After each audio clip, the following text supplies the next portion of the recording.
Part 1।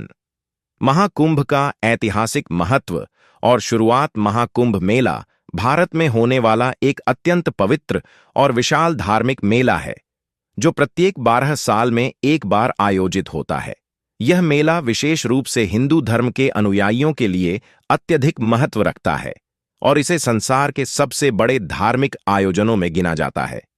Mahakumbh का आयोजन 4 प्रमुख स्थानों प्रयागराज, इलाहाबाद, हरिद्वार, उज्जैन और नासिक में होता है। इन स्थानों का धार्मिक महत्व अत्यधिक है क्योंकि ये वे स्थान हैं जहां पवित्र नदियां गंगा, यमुना, सरस्वती, क्षिप्रा और गोदावरी मिलती हैं। महाकुंभ का आयोजन प्राचीन काल से होता आया है और इसका ऐतिहासिक और धार्मिक महत्व बहुत गहरा है। महाकुंभ की ऐतिहासिक शुरुआत। महाकुंभ के इतिहास को समझने के लिए हमें हिंदू धर्म की पुरानी कथाओं और ग्रंथों से जुड़ी कथा की ओर देखना होगा। महाकुंभ मेला समुद्र मंथन से जुड़ी हुई एक पौराणिक घटना से उत्पन्न हुआ है। हिंदू धर्म के अनुसार प्राचीन काल में देवताओं और असुरों के बीच समुद्र मंथन हुआ था। समुद्र मंथन से अमृत की एक कलश घड़ा प्राप्त हुआ था, जिसे देवताओं और असुरों ने आपस में साझा करने का तय किया था।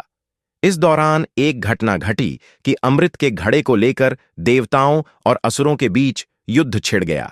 इस युद्ध में अमृत का घड़ा कुछ स्थानों पर गिर गया।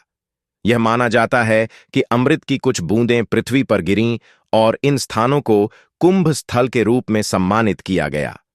इन पवित्र स्थानों पर स्नान करने से सभी पाप धुल जाते हैं और पुण्य की प्राप्ति होती है। यही कारण है कि इन स्थानों पर महाकुंभ का आयोजन किया जाता है।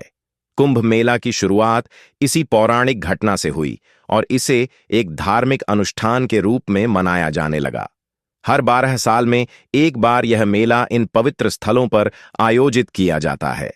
12 वर्षों के अंतराल में ग्रहों की स्थिति और उनके प्रभाव के आधार पर महाकुंभ का आयोजन होता है और इस समय के दौरान इन स्थानों पर विशेष धार्मिक अनुष्ठान किए जाते हैं।